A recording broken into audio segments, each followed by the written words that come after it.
আসসালামু আলাইকুম। আমার ফেসবুক বন্ধুরা সবাই ভালো আছেন। নতুন আরেকটি ভিডিও নিয়ে আপনার সামনে হাজির হলাম। আমরা দেখতে পাচ্ছেন যে একটি সরু একটা রাস্তা দিয়ে যাচ্ছি।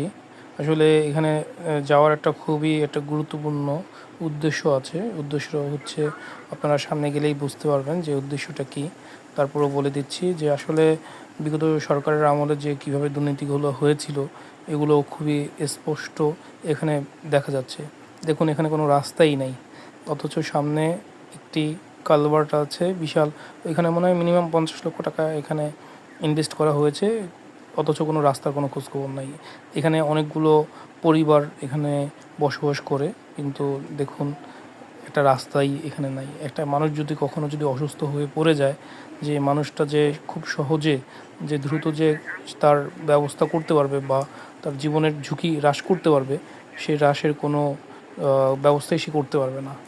এই দুর্গম পথ পাড়ি দিয়ে এভাবে সম্ভব না। তারপরও কিছুক্ষণ পরে দেখা যায় যে একটি হুন্ডা খুব দ্রুত বেগে এই রাস্তা দিয়ে চলে গেছিলো, কারণ তারা যেতে যেতে অভ্যস্ত হয়ে যায়। বর্ষাকালে এটার কী অবস্থা হবে সেটা মানুষই জানে। পরবর্তী ভিডিও নিয়ে আবার আপনাদের সামনে হাজির হব ইনশাল্লাহ। এই পর্যন্তই।